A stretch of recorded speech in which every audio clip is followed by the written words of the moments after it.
Welcome back. Now it's time for our daily press review, and we start off from اليوم السابع newspaper, and we read President Abdel Fattah al-Sisi starts an official visit to Greece. President Abdel Fattah al-Sisi starts on Tuesday 3-day official visit to Greece. During the visit, the President will meet with his Greek counterpart, the Greek Prime Minister, as well as the Cypriot President. The President will discuss means of boosting bilateral relations between Egypt and the two countries in different fields. The talks will also cover the latest regional and international developments. The talks are to be followed by a tripartite summit between Egypt, Greece and Cyprus. The summit will be the third meeting held between the three heads of states. Sisi will also meet with the Speaker of the Greek Parliament and will also meet with Greece's Minister of Defense to discuss Egypt-Greek military and security cooperation with a focus on the threat of terrorism in the region. The President is also set to attend a Greek-Egyptian businessmen's summit in Athens to discuss economic cooperation and development between the two countries, especially in regards to the energy sector. And dear viewers, still with اليوم السابع with a different topic, the Egyptian Prime Minister Sharif Ismail heads the Economic Group. Prime Minister Sharif Ismail headed on Monday the Economic Group meeting where he discussed with the group the economic projects providing goods to citizens as well as attracting investments. On Monday also, the Prime Minister continued his visits to the headquarters of the ministries. Ismail met with the Minister of Planning, Dr. Ashraf Al-Arabi, to review the plan's data and basic goals provided by the ministry under the government's program to be presented to the House of Representatives. The Prime Minister gave his instructions to quickly put economic policies for the least developed areas, which include achieving the goal of economic growth with social justice. During the visit, the Prime Minister also stressed on finding solutions to all the problems that face citizens using the sources and funds of the state perfectly. Moving to Egypt news, and we read vote counting finished in parliamentary elections, delayed constituencies. Vote counting was finished on Monday in all of the polling stations, delayed constituencies of parliamentary elections. Earlier on Monday, voters continued to cast their votes in the two-day delayed constituencies in Bahira, Beni Suef and Alexandria. This came in light of judicial verdicts to rerun the elections in these constituencies. The vote process started at 9 a.m. and finished at 9 p.m. Cairo local time. The runoff round will be held on the 14th of December and 15th for Egyptian expats abroad and on December 15th and 16th inside Egypt. The delayed constituencies will add 13 members of parliament to the winning candidates. The elections are held under full judiciary supervision. And dear viewers, still with Egypt news, but with a different topic. We move to a different headline. Cabinet says government is not part of contract with Israel. The General Authority of the Petroleum and the Egyptian Natural Gas Company said that Egypt has the right to take all legal procedures to annul the rule of the International Chamber of Commerce in Geneva. Meanwhile, Cabinet spokesman Ambassador Hussam Qawish said that the Egyptian government is not a partner in the contract. He added that the contract is between the General Authority of Petroleum and the Egyptian Natural Gas Company from one side and Israel Electricity Company and the Middle East Gas Company from the other side. He said that an appeal on the ruling will be made by the two Egyptian companies and an international law office.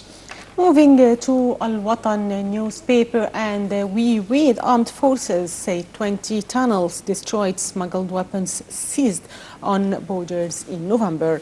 Armed Forces spokesman Mohammed Samir issued a report on Monday on the outcome of the border guards' efforts in November to secure the frontiers. He said that 478 pieces of smuggled weapons and huge amount of ammunition were seized, in addition to 15 tons of narcotic drugs. The report also said that 20 tunnels on the Egyptian border with the Strip were destroyed in the first half of 2015. The border guards destroyed 521 tunnels in 6 months, including 63 tunnels that were located 1 to 2.8 kilometers from the border. Some tunnels were outfitted with railways and communication rooms.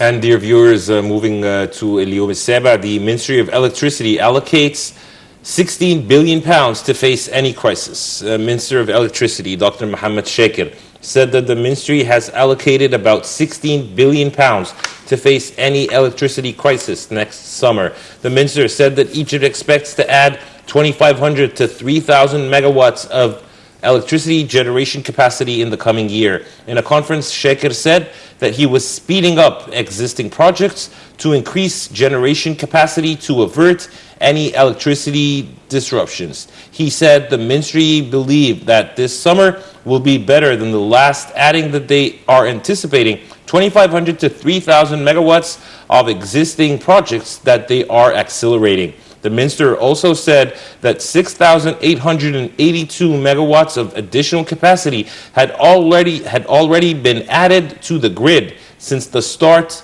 of 2015. And still with Al-Yom Al-Saba newspaper, and we read Manpower Ministry signs MOU with the World Food Program on child labor and education. The Manpower Ministry and the United Nations World Food Program, the WFP, signed on Monday Memorandum of Understanding.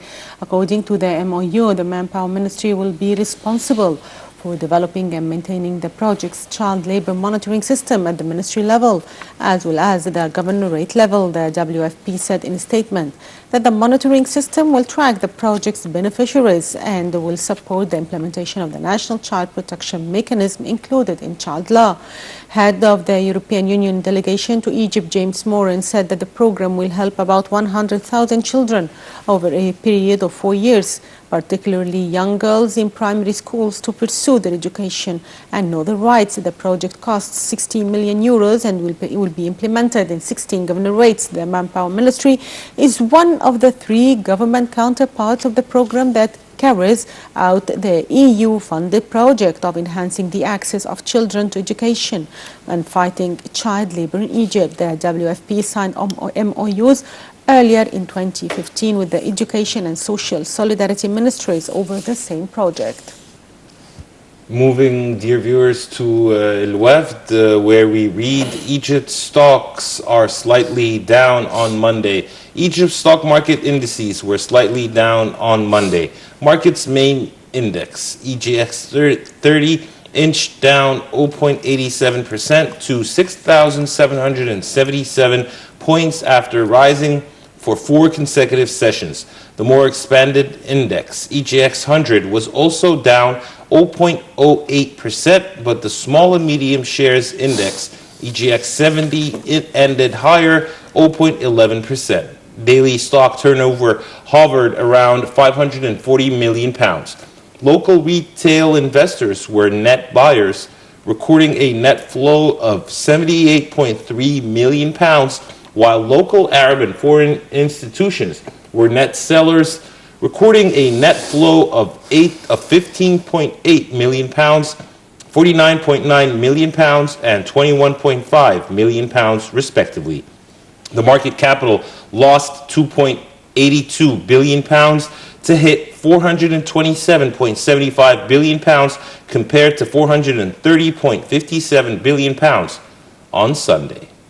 And still with Al-Wafd, the newspaper, and we read Syria condemns U.S. strikes on its troops. Coalition denies. Syria expressed outrage Monday after a suspected U.S.-led coalition strike for the first time killed government troops, but the coalition denied its warplanes hit an army base.